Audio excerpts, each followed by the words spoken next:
بسم اللہ الرحمن الرحیم۔ جیسے غیر خدا کو نہیں دیکھتے ایسے حسین کے دشمنوں کو دیکھتے ہی نہیں ہیں۔ صلوات پڑھنے ذرا محمد و آل محمد۔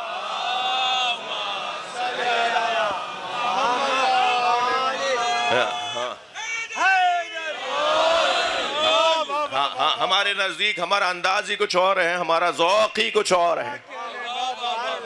ہم جس گھڑے سے پانی پیتے ہیں اس کا ذائقہ ہی کچھ اور ہے۔ ہم جس مشرب کے لوگ ہیں اس مشرب کا ذوق ہی کچھ اور ہے۔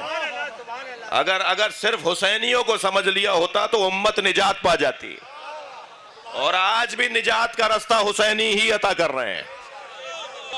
بہت واضح ہے۔ اب وہ مبارکباد کا تو شاید دور ختم ہو گیا، اب تو پرسے دیے جا رہے ہیں۔ تو ہمارا کام نہیں ہے، ہم پہلے بھی نہ ان سے متاثر ہوئے، نہ آگے بھی ان کی حیثیت ہے کہ ہم ان کی طرف دیکھیں۔ ہمارا اپنا کام ہے جو آج سے نہیں صدیوں سے جاری ہے، بلکہ یہ وہ واحد ذکر ہے کہ جس ذکر کو اس کے مذکور سے پہلے انجام دیا گیا۔ اللہ کرے میں اپنے جوانوں کو، اپنے بچوں کو بات منتقل کر پاؤں۔ یہ واحد ذکر امام حسین ہے۔ ایک اور صلوات پڑھیں محمد و آل۔ امام حسین کی آمد سے پہلے حسین کا ذکر ہوتا تھا۔ یہ واحد ذکر کربلا ہے جو رونما ہونے سے پہلے، کربلا بپا ہونے سے پہلے اس ذکر کو منعقد کیا جاتا تھا۔ حضرت آدم نے جب پنجتن کے نام اللہ کو بتائے نا، تو سرکار کے نام پر دل پہ ٹھنڈک سی محسوس ہوئی۔ سیدہ کے نام پر عفت اور عظمت سی محسوس کرنے لگے۔ مولا علی کے نام پہ جلال بڑھنے لگا۔ امام حسن کے نام پر حیا بڑھنے لگی، اور امام حسین کے نام پر آنکھوں میں آنسو آ گئے، اور کہا یا اللہ جب میں نے حسین کہا ہے تو میرا دل مغموم اور ملول ہو رہا ہے، میری آنکھوں میں بے ساختہ آنسو آ گئے۔ فرمایا قتیل العبرات حسین، آنسوؤں کا مارا حسین۔ یہ واحد ذات ہے جس کے نام پر سب سے زیادہ آنسو بہائے جائیں گے۔ ابھی واقعہ کربلا، ابھی تو امام حسین، ابھی تو حضرت آدم کی نسل سے انبیاء آئیں گے، پھر حضرت نوح کے بعد پھر آدم ثانی کا دور شروع ہوگا، اور پھر انبیاء کرام مبعوث ہوں گے، اور پھر کہیں جا کے 1,24,000 پیغمبر ہمارے نبی آئیں گے، اور پھر کہاں امام حسین کی آمد ہوگی، اور پھر امام 56 برس کے کربلا میں آئیں گے، اور پھر کربلا کے میدان میں پیاسے مارے جائیں گے۔ مگر حضرت آدم نے امام حسین کا ذکر سن کر گریہ کیا۔ حضرت ابراہیم علیہ السلام جب کربلا سے گزرے تو سواری کا گھٹنا مڑا، سواری گری، آپ بھی گرے، آپ کی پیشانی ایک پتھر پہ جا کے لگی، خون بہنے لگا۔ اللہ سے سوال کیا یا اللہ کیا مجھ سے کوئی خطا ہو گئی؟ فرمایا نہیں، تم سے کوئی خطا نہیں ہوئی، ہم نے تمہارا خون حسین کے خون میں ملا دیا ہے۔ اس زمین پر ایک خون اور گرے گا۔ حضرت نوح کے ساتھ بھی یہی ہوا، تمام انبیاء۔ ابھی کربلا کا واقعہ ہی نہیں ہوا۔ میں تو تعجب کرتا ہوں، کبھی کبھی ہمیں حالات مجبور کر دیتے ہیں کہ ہم غور کرتے ہیں، سوچتے ہیں، مشوروں میں، باتوں میں مشورے ہوتے ہیں کہ یہ کہہ دیا، وہ کہہ دیا، یہ کلپ آ گیا، وہ تقریر ہو گئی، وہ بدتمیزی ہو گئی۔ تو کبھی کبھی تکلیف ہوتی ہے، سوچتا ہوں کہ کہاں یہ ذکر اور کہاں یہ رستے کے پتھر۔ ہم کیوں اپنا وقت ضائع کریں؟ ہمارا تو کام ہی نہیں ہے، کام تو جس کا ہے وہ کر رہا ہے، اور یہ کوئی طاقت دنیا کی نہیں ہے جو اللہ کی قدرت کے آگے کھڑی ہو۔ ارادہ پروردگار ہے، امام حسین کا ذکر شان سے ہوگا۔ یا ایھا الذین آمنوا من یرتد منکم عن دینہ، اے صاحبان ایمان اگر تم میں سے کوئی دین سے پھر گیا، فسوف یأتی اللہ بقوم، تو اللہ ایک اور قوم کو لے آئے گا. تمہارے جانے سے کچھ نہیں ہوگا، تمہارے ہونے سے کچھ نہیں ہے. مجھ سے ہم سے زیادہ اچھے لوگ تھے جو ماضی میں اس ذکر کو منعقد کرتے رہے. ہم سے زیادہ اچھے لوگ آئیں گے جو منعقد کریں گے. نہ ہمارے ہونے سے یہ ذکر ہوا ہے، نہ ہمارے جانے سے یہ ذکر بند ہوگا. ہم کربلا والوں کا ذکر منعقد کر کے اس ذکر پر کوئی احسان نہیں کر رہے. اس ذکر کا ہم پر احسان ہے کہ ہماری زبان سے کربلا کا ذکر ہو رہا ہے. لہذا یہ یاد رہے، یہ ذہن میں رہے کہ اس کے پیچھے ارادہ پروردگار ہے. پہلی مجلس ہے فلسفہ اعضاء پر کچھ دیر آپ کی توجہ چاہوں گا. اللہ یہ چاہتا ہے، ارادہ پروردگار یہ ہے کہ حسین مولا کا ذکر شان سے منعقد ہو.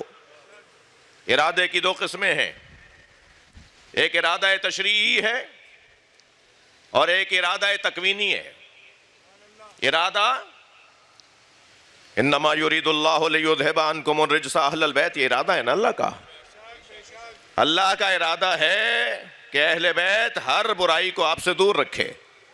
اللہ ہر برائی سے آپ کو دور رکھے، ہر برائی کو آپ سے دور رکھے. یہ اللہ کا ارادہ ہے نا. یہ جو ارادہ ہے یہ تکوینی ہے یا تشریعی؟ یہ ارادہ جو اہل بیت سے برائیوں کو دور رکھنے کا ہے کہ برائیاں اہل بیت سے دور رہیں گی، رجس اہل بیت سے دور رہے گا، گندگی اہل بیت سے دور رہے گی. یہی میں ایک جوان کو ہدیہ کر دوں، تم اہل بیت کا ذکر منعقد کرو، برائیاں خود بھاگیں گی. یہ تو قرآن کا قاعدہ ہے نا. صلوات پڑھ لیں محمد و آل محمد. ہمارا کام ہے اس ذکر کی تبلیغ کرنا، نتیجہ ہمارا کام نہیں ہے. آیت اللہ خمینی کا بڑا حسین جملہ ہے، وہ فرماتے ہیں ہم پابند فرائض ہیں، پابند نتائج نہیں ہیں.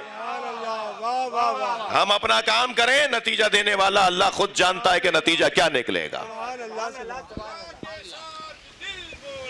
علی مولا، علی مولا، علی مولا، علی مولا. اللہم صلی علی محمد.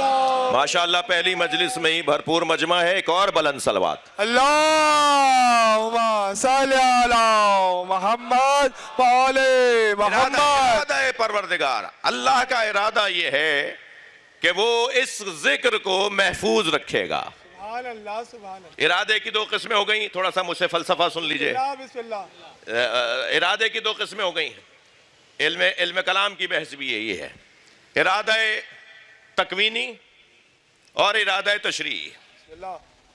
ارادہ تکوینی پروردگار یہ ہے کہ ان الصفا والمروہ من شعائر اللہ. صفا اور مروہ اللہ کی نشانیوں میں سے نشانی ہے. بے شک. یہ خلقت کا حصہ ہے نا. کوئی مانے نہ مانے، اللہ نے کہہ دیا کہ یہ اللہ کی نشانی ہے. جو جا رہے ہیں حج کرنے کے لیے اور جو نہیں جا رہے، ایسا نہیں ہے کہ کسی کے نہ جانے سے وہ اللہ کی نشانی نہیں رہی. واہ واہ. ارادہ پروردگار ہے. تکویناً وہ معظم ہے، بے شک. تکویناً وہ معظم ہے. والبدن جعلناہا من شعائر اللہ.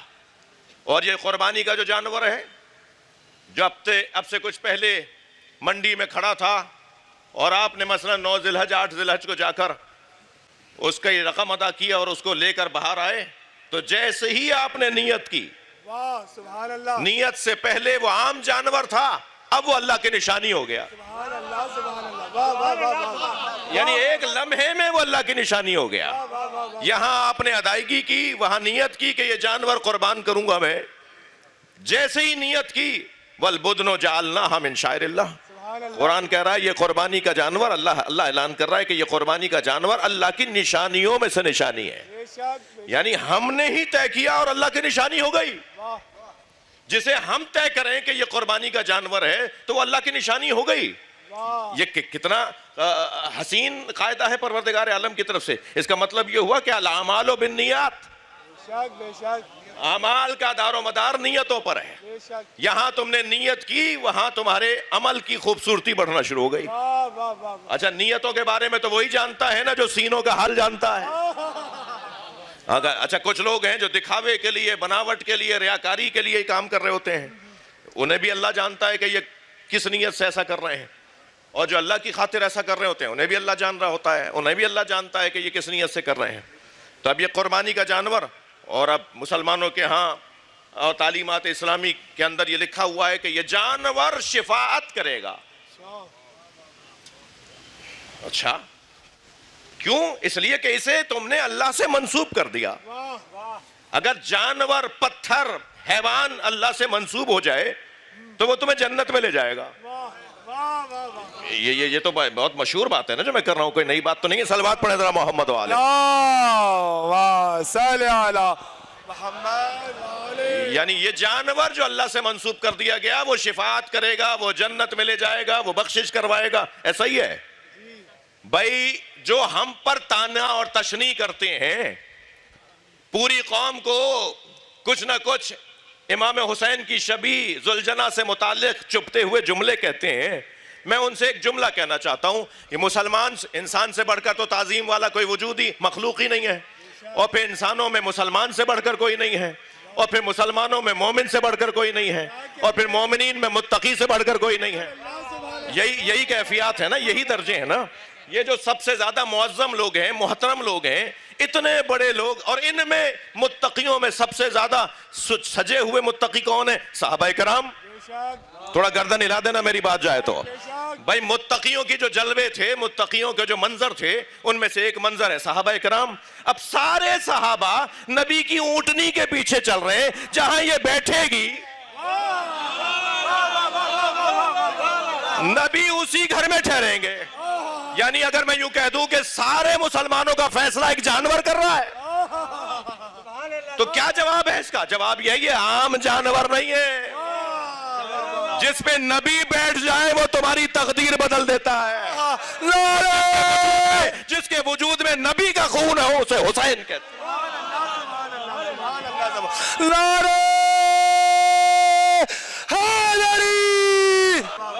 جس کے ناک کے پھولے ہوئے نتنوں سے نکلنے والی آواز اللہ کو اتنی اچھی لگتی ہے کہ والعادیات ضبحا, پورا سورہ ہی نازل کر دیا اس مجاہد کے گھوڑے پر, کہ جب وہ اپنی چھلانگ لگاتا ہے اور وہ جست لیتا ہے اور اس کے سموں سے چنگاریاں اڑتی ہیں, تو اللہ کو گھوڑے کے سموں سے اڑنے والی چنگاریاں اتنی اچھی لگتی ہیں کہ اللہ پورا سورہ ہی اس گھوڑے پہ اتار دیتا ہے. تو اس گھوڑے پہ بیٹھے ہوئے مجاہد کا مقام کیا ہوگا؟ صلوات پڑھ لیں محمد و آل محمد.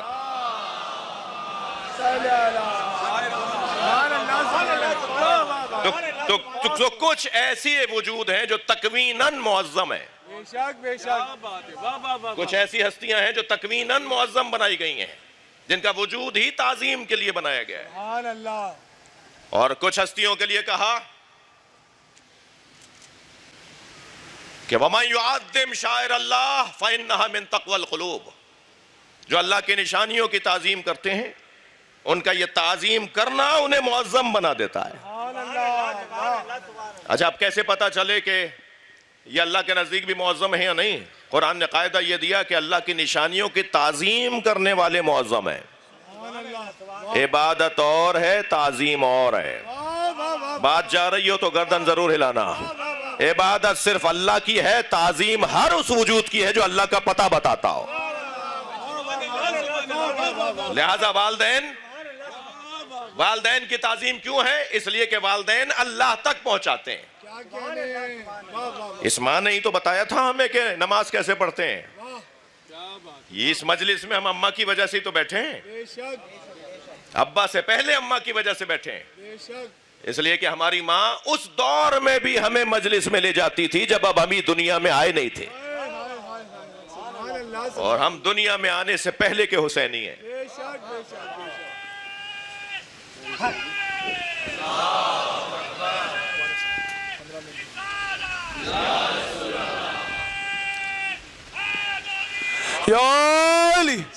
صلوات. اللہم صل علی محمد۔ اللہ تشریعاً بھی من عمل صالحا تشریعاً من عمل صالحا من ذکر او انثی وہو مومن، جو نیک اعمال انجام دے وہ مرد ہو یا عورت اور مومن ہو، اس حالت میں انجام دے کہ وہو مومن، حال واو حالیہ، اس حالت میں نیک عمل انجام دے کہ مومن ہو، فَلَنُحْيَيَنَّهُ حَيَاتًا طَيِّبَةً، ہم اسے ایک معظم زندگی عطا کریں گے۔ وہ 1400 سال پہلے کربلا میں سو چکا ہوگا، مگر اس کی قبر ہر دل میں ہوگی۔ یہ اللہ نے تعظیم قرار دی ہے اس شخصیت کی کہ جو من عمل صالحا، ان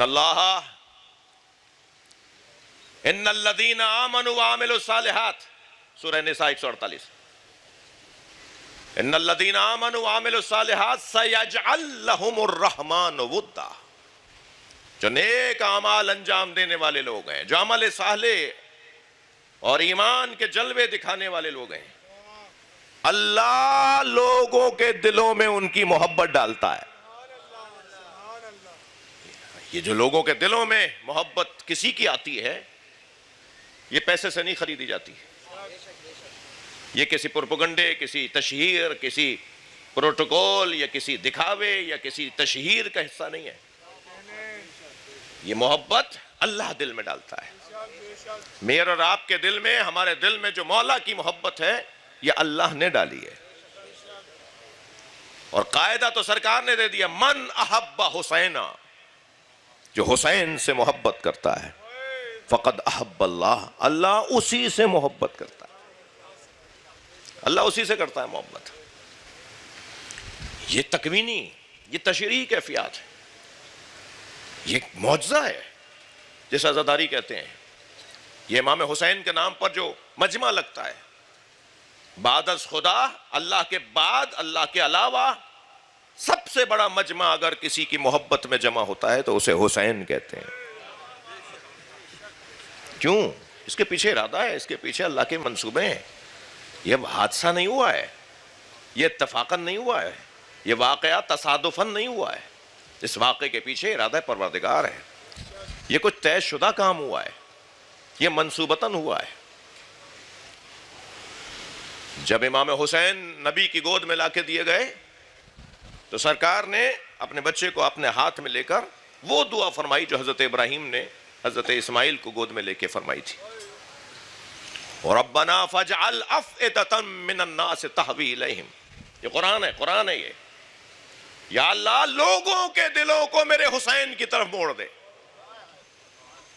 یہ جو کچھ آج سے شروع ہوا ہے، بلکہ کل رات سے شروع ہوا ہے، یہ جو چاند رات سے عزاداری کا سلسلہ شروع ہوا ہے، یہ نبی کی دعا کی قبولیت کا جلوہ ہے۔ یہ سرکار دو جہاں نے دعا مانگی تھی کہ اللہ لوگوں کے دلوں کو میرے حسین کی طرف موڑ دے۔ دیوانہ وار، عاشقانہ دوڑے چلے جا رہے ہیں، اپنی حیثیت کو ختم کر کے، اپنی حیثیت کو بھلا کر، دنیا سے ہاتھ اٹھا کر۔ میرے جملہ تکراری نہ ہو جائے، ہم سب مجلس میں جوتیاں اتار کے بیٹھے ہیں نا، تھوڑا گردن ہلا دو، ہم سب مجلس میں جب آتے ہیں تو جوتیاں اتار کے بیٹھتے ہیں نا۔ مولا علی نے جوتیوں کا نام دنیا رکھا ہے، ہم اپنی دنیا باہر چھوڑ کر آتے ہیں۔ امام بارگاہ سے، فرش عزا سے باہر جائیں گے تو فلاں اتنے کروڑ کی گاڑی میں بیٹھیں گے، جو شخصیات، جو لوگ، آپ لوگ، کوئی فیکٹری کا مالک ہے تو کوئی سیکٹری وزارت ہے تو کوئی فلاں ڈائریکٹر ہے تو کوئی فلاں حیثیت والا ہے، کوئی 4000 ایکڑ کا زمیندار ہے، مگر جیسے ہی فرش عزا پر آیا، فقیر حسین ہے۔ یہ جو 10 دن کی ہماری ٹریننگ ہو رہی ہے نا، یہ جو 10 دن کی ہماری تربیت ہو رہی ہے، خاص طور پہ یہ 10 دن عشرہ اولا، روایت کہتی ہے، راوی بھی، قائل بھی اس روایت کے امام صادق ہیں، فرماتے ہیں اذا حلا حلالا محرم، جب محرم کا چاند نمودار ہوتا ہے، تو فرشتے حسین کا خون بھرا کرتا، امام حسین کا خون بھرا کرتا فضائے زمین پر لا کر معلق کر دیتے ہیں.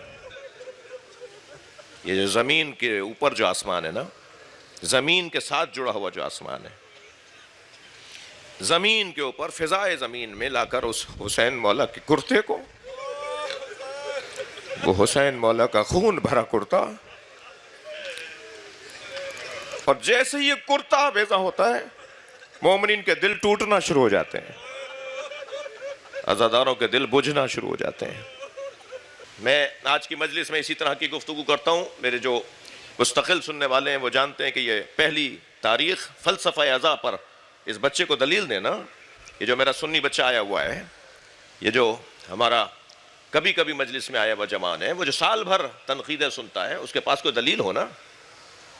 قرآن سورہ مبارکہ نساء آیت نمبر 148 میں اللہ ارشاد فرماتا ہے لا يحب اللہ الجہر بالسوء من القول الا من ظلم. اللہ کو اونچی آواز میں کوئی ایسی بات پسند نہیں ہے جو کسی کو ناگوار گزرے. یہ مائک پر، یہ نوحہ، یہ جلوس، یہ چوکوں پر اور رستوں پہ اور راہوں پر امام حسین کا ذکر، لا يحب اللہ الجہر بالسوء من القول الا من ظلم. اللہ کو اونچی آواز میں کوئی ایسی بات جو کسی کو ناگوار گزرے پسند نہیں ہے، الا من ظلم، مگر جس پر ظلم ہوا ہے وہ اونچی آواز میں بات کرے، چاہے کسی کو ناگوار گزرے، اللہ کو پسند ہے. اللہ مظلوم کی آواز کو اونچا دیکھنا چاہتا ہے. لہٰذا جو بھی امام حسین مظلوم کے لیے آواز اٹھا رہا ہے، بات کر رہا ہے، ان کا ذکر کر رہا ہے، ان کی مظلومیت کو سن رہا ہے، سنانا چاہتا ہے، اس کی راہ میں جو رکاوٹ بن رہا ہے چاہے اسے ناگوار گزرے، اللہ کو پسند ہے. بتائیے یہ کیا ہو رہا ہے؟ یہ سب ایک مظلوم اور سب سے بڑے مظلوم کا ذکر. دیکھیں کیوں مولا امام سجاد نے کربلا بپا نہیں کی؟ کیا ان کے زمانے میں ظلم ختم ہو گیا تھا؟ کیوں امام سجاد نے، امام کاظم نے، امام رضا نے، امام جعفر صادق نے کیوں کربلا بپا نہیں کی؟ ہر امام کی کربلا کو یاد رکھنا تھا. ہر امام کی کربلا حسینی کو یاد رکھنا تھا. کربلا بپا کیا امام سجاد نے 25 سال رو کر. یہ کربلا ہی تو بپا تھی امام سجاد کی. امام محمد باقر نے کربلا بپا کی ہے. اس حسینی کربلا کو زندہ رکھنا خود ایک کربلا ہے. ممکن ہے کوئی اب تک میری بات نہ سمجھا ہو تو میں اس کے سامنے کی بات کر دیتا ہوں. آپ کی راہ میں جو رکاوٹیں ہیں، عزاداری کی راہ میں، جو آپ کو اس وقت پنجاب میں بڑے مسائل ہیں، دنیا میں بڑے مسائل ہیں. الحمدللہ ہمارے ہاں صوبہ سندھ کی انتظامیہ کے لیے میں دعا گو ہوں کہ بہت ساری چیزوں کو انہوں نے پچھلے سالوں کی نسبت اور بہتر کیا ہے، مگر مجموعی طور پر ان کی طرف سے نہ صحیح، ان کے لیے دعا ہے. مگر جو اور رکاوٹیں ڈالنے والے لوگ ہیں تو یہ تو آپ کی کربلا ہے نا. یہ امام حسین کے آج کے چاہنے والوں کی کربلا ہے کہ کربلا کو منعقد کریں، کربلا کو دہرائیں. پھر ارشاد ہو رہا ہے قُلْ لَا أَسْأَلُكُمْ عَلَيْهِ أَجْرًا إِلَّا الْمَوَدَّةَ فِي الْقُرْبَى. اے میرے حبیب ان سے کہہ دو کہ مجھے رسالت کے بس کچھ نہیں چاہیے سوائے یہ کہ میرے خاندان، میرے بچوں سے پیار کرو. انی تارک فیکم ثقلین کتاب اللہ و عطرتی اہل بیتی اذکرکم اللہ فی اہل بیتی. اہل سنت کی روایت اذکرکم 3 مرتبہ سرکار نے فرمایا میں تمہیں اپنے اہل بیت کے بارے میں اللہ سے ڈراتا ہوں. میرے حسین کو مارنا نہیں، میرے حسن کو زہر نہیں دینا، میری سیدہ پہ دروازہ نہیں گرانا. اذکرکم اللہ فی اہل بیتی اذکرکم 3 مرتبہ سرکار نے فرمایا میرے بچوں کا خیال رکھنا. ہم یہ کیا کر رہے ہیں؟ ہم یہ کیا ذکر کر رہے ہیں؟ ہم اس کے پیچھے قرآنی حدیثی بھائی میرے بچوں جوانوں، میرے بچوں کے ساتھ، ہمارے جوانوں کے ساتھ جو سنی بچے آئے ہوئے ہیں انہیں میں ایک جملہ ضرور کہنا چاہوں گا کہ یقیناً آپ کو جو پڑھایا اور بتایا گیا اس کے مطابق آپ جسے اپنا بڑا مانتے ہیں آپ مانیں، آپ کو مبارک ہو. مگر ہم جنہیں اپنا بڑا مانتے ہیں نا، انہوں نے ہمیں رونے کا حکم دیا ہے. سال بھر میں 12 مہینوں کے 12 چاند آتے ہیں. ہم ہر چاند کو دیکھتے ہیں مگر ہم محرم کا چاند نہیں دیکھتے. وہ ریاستی حکومتی اداروں کا کام ہے کہ وہ اعلان کرتے ہیں, ہم انہی پر یقین کر لیتے ہیں. ان میں کچھ ہمارے عزیز بھی ہوتے ہیں, ہم یقین کر لیتے ہیں, ہم تحقیق ہی نہیں کرتے, اس لیے کہ اس قوم کا طریقہ ہی کچھ اور ہے. محرم کا چاند ہم دیکھنے کے لیے کسی ٹیلے پہ نہیں کھڑے ہوتے, بلکہ دستور یہ تھا تشیع کا کہ امام جعفر صادق کی گلی میں گزر بڑھ جاتا. اجرکم اللہ, اجرکم اللہ. میرے مولا, امام جعفر صادق کی گلی سے لوگوں کا گزر بڑھ جاتا تھا, اور اگر کوئی پوچھتا تھا نا کہ آج اس گلی سے لوگ زیادہ کیوں گزر رہے ہیں, تو کہتے تھے اگر اس گھر سے رونے کی آواز آ گئی تو ہم سمجھ جائیں گے کہ محرم کا چاند نمودار ہو گیا. ایک راوی ہے جو اکثر مدینے میں تجارتی غرض سے اور اپنی ملاقاتوں اور اپنے دوستانہ تعلقات کو بحال رکھنے کے لیے اکثر آیا کرتا تھا. مدینے والے خوش لباس لوگ, اچھے حلیے والے لوگ, رکھ رکھاؤ والے لوگ شمار تھے پورے اس خطے کے اندر. میں نے کہا کیا مطلب ہے اس کا؟ کہا حسین اپنے بچوں کے ساتھ مدینہ چھوڑ رہے ہیں. کہتے کچھ فاصلے پر شخصیات لوگ کھڑے دیکھ رہے تھے بیت الشرف کی طرف. وہاں منظر یہ تھا کہ عماریوں کو باندھا جا رہا تھا, محملوں کو لگایا جا رہا تھا, ہودجوں کو سجایا جا رہا تھا, اور سواریوں پر سامان لادا جا رہا تھا. بنی ہاشم کے غلام اپنی محنت اور اپنے کام میں مصروف تھے, اور ایک جانب حسین کرسی پر بیٹھے تھے. کہتے ہیں یہ سارا کام ہو رہا تھا اور ہم دیکھ رہے تھے کہ ہو کیا رہا ہے, کہ اچانک آواز آئی غضوا ابصارکم, اپنی آنکھیں نیچی کرو. میں نے لوگوں سے پوچھا یہ آواز کس کی ہے؟ کہا یہ عباس کی آواز.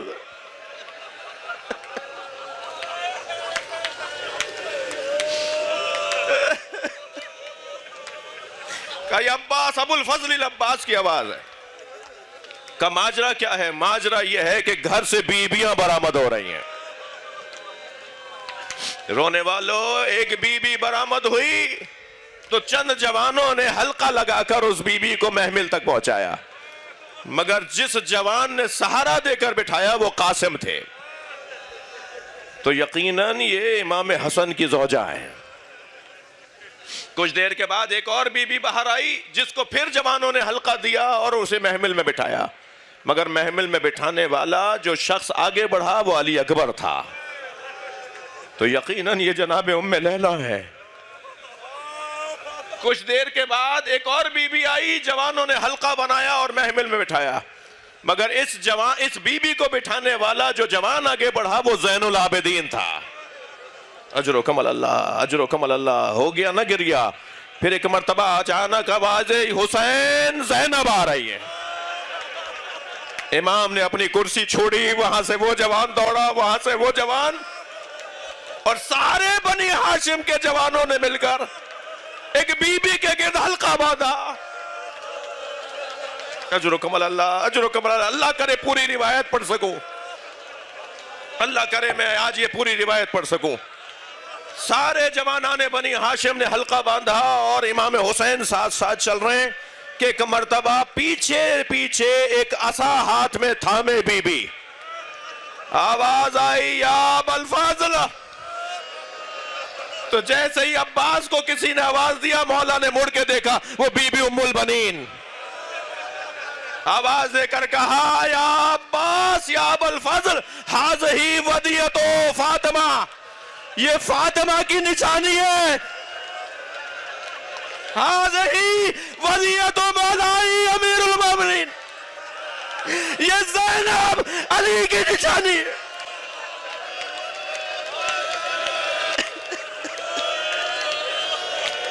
یہ نشانی میں تیرے حوالے کر رہی ہوں.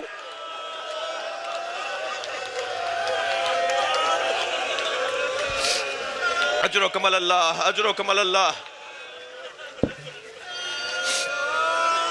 عجیب روایت ہے کہ جب یہ جناب ام البنین نے مولا عباس کو وصیت نصیحت فرمائی تو عجیب روایت یہ ہے کہ جناب زینب مڑی اور حضرت عباس کے سینے پہ ہاتھ رکھ کے فرمایا اماں مجھے بھائی کا بڑا مان ہے,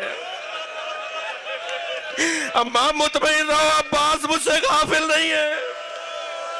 سلام ہو زینب پر جب 11 محرم کو اونٹ پر بیٹھ رہی تھی، مڑ مڑ کے آواز دے رہی تھی عباس،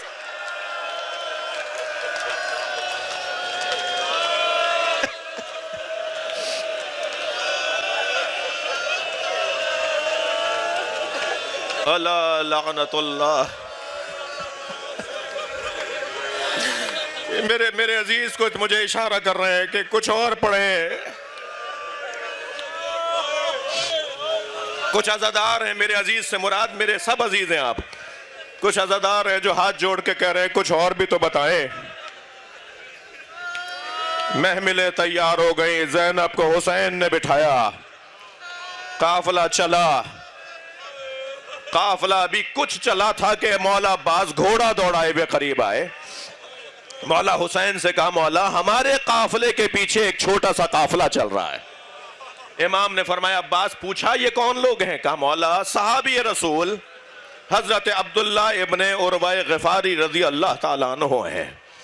امام نے جیسے ہی نانا کے صحابی کا نام سنا ذوالجنہ کو آواز دی ہے میرے راہوار مجھے نانا کے صحابی تک پہنچا۔ گھوڑا لے کے چلا تو کیا دیکھا امام نے؟ 3 سواریوں پر مشتمل قافلہ ہے۔ ایک صحابی رسول عبداللہ ابن عروہ ہیں جن کے ہاتھ پیروں میں راشا ہے، کمر خمیدہ ہے، بال سفید ہیں، چہرے پہ جھریاں ہیں، ضعیفی عیاں ہیں، ایک بیٹا ہے اور ایک غلام ہے۔ جیسے امام کو آتے دیکھا عبداللہ گھوڑے سے اتر آئے، کانپتے ہوئے آگے بڑھ رہے تھے۔ امام نے بڑھ کے سہارا دیا، گلے سے لگایا، نانا کے صحابی کہاں کا ارادہ ہے؟ کہا حسین تم چھوٹے تھے، نبی خطبہ دے رہے تھے، تم مسجد میں داخل ہوئے، تمہارا پیر تمہارے کرتے میں الجھا، تم زمین پر گرے، نبی نے ممبر چھوڑ دیا، تمہیں اپنی آغوش میں لے کر ممبر پہ بیٹھے اور ہم صحابیوں سے خطاب کیا میرے حسین کو غور سے دیکھو، اگر یہ اپنے بچوں کے ساتھ مدینہ چھوڑ رہا ہو اور تم میں سے کوئی زندہ ہو تو میرے حسین کا ساتھ ضرور دینا۔ حسین میں بوڑھا ضرور ہوں مگر مجھے نبی کی وصیت پہ عمل کرنا ہے۔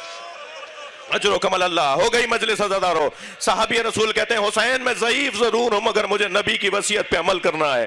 امام نے فرمایا آئیے پھر میرے ساتھ چلیے، علی اکبر آپ کی خدمت کریں گے، عباس آپ کے کام آئیں گے، میرے بچے آپ کی خدمت کریں گے۔ کہنے لگے نہیں حسین تمہارا قافلہ آگے چلے گا اور میں کچھ پیچھے چلوں گا۔ امام نے فرمایا ایسا کیوں کرنا چاہتے ہیں آپ، ہم سے جدا کیوں چلنا چاہتے ہیں؟ کہا حسین اس قافلے میں زینب کی سواری ہے، میں عبداللہ ابن عروہ غفاری سے ہاتھ جوڑ کر کہوں گا کاش تم 11 محرم کو کربلا میں ہوتے۔ زینب پکار پکار کے کہہ رہی کوئی ہے جو مجھے چادر لا دے۔